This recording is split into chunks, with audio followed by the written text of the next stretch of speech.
So we are now ready to discuss thin film interference. And as our Exhibit A, I want to present to you an oil slick. So here is a thin film of oil sitting on top of water. And what your response should be is not, "Ooh, how awful, how'd that oil get there?" This actually happens all the time. A drop of oil from a car onto the road that has water on it. This happens.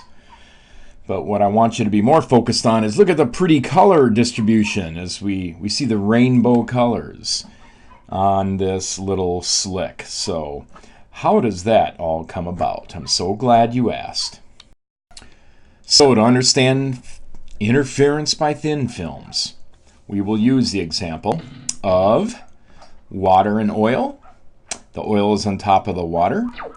And we have an incident ray from the sun coming in. So there's a sunbeam, all right? And we have a little bit of reflection at A, and it enters the eyeball.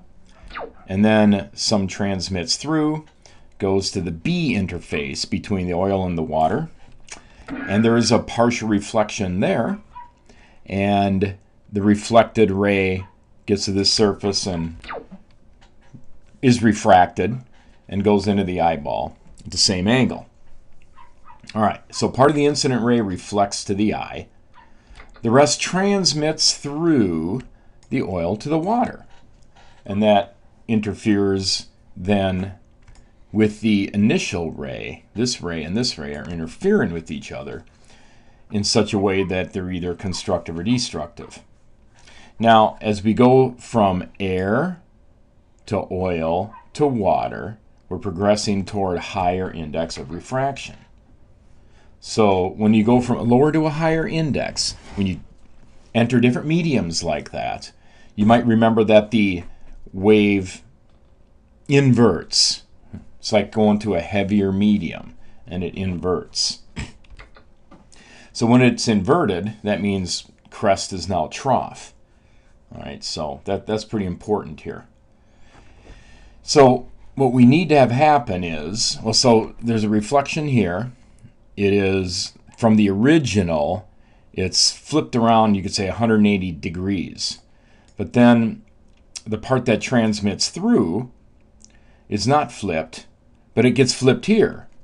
And so that's inverted by 180 degrees as well, which then transmits through here. So basically the phase of these two rays have been altered, okay, but the flip happened here, and then the part that transmitted through is not flipped, but it flipped here. So both of these rays have experienced an inversion in the process of, its interaction.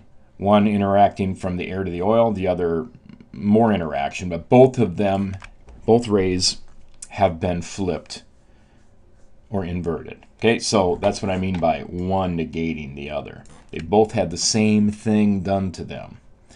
So we want to see regions where the color can be seen. In other words, where there's constructive interference. Constructive interference between this one and this one. Keep in mind that the distances across here are highly, highly exaggerated. We're talking about nanometers for the dimensions of light. But in order to see what's going on in this explanation, I need to separate them out and show you the details. But these rays are interfering at the surface here. And what gets to your eye is the combination, the combination effect, the combined effect. So what we need is for A, B, C, that path length from here to here to here.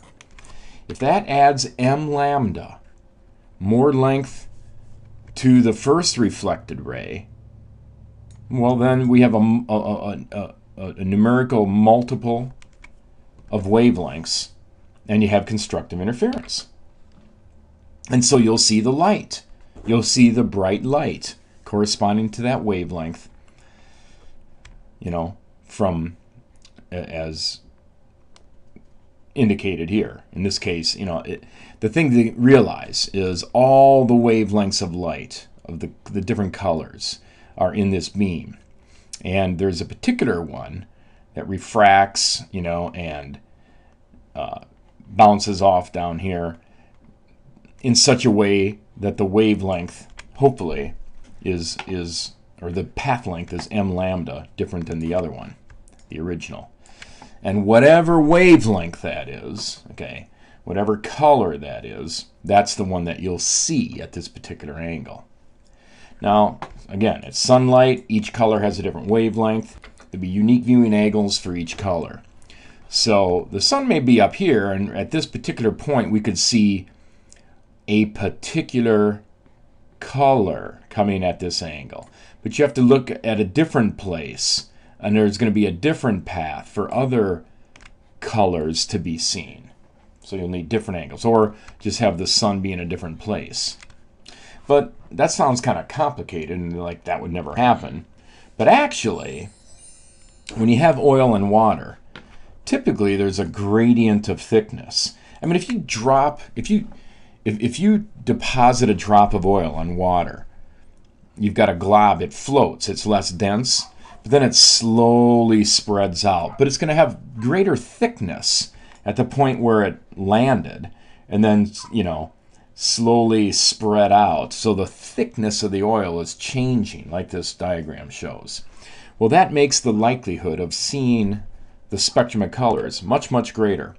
Because there's a place here where the blue wavelengths have, here's a 1 wavelength difference, or maybe 5 wavelengths different, so that there's still constructive interference at that location there, based on light coming in at this angle.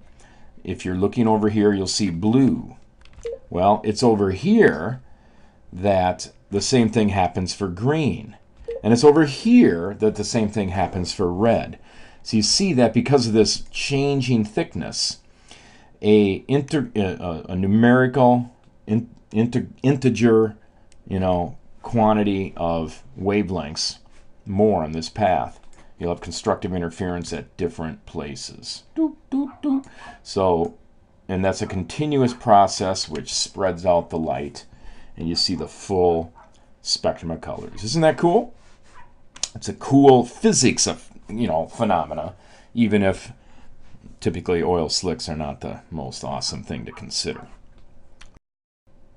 So here's another image of an oil slick, and you can very clearly see the different places where the different colors occur. In fact, you'll see here's a full spectrum of colors, and it happens again, and then it happens again.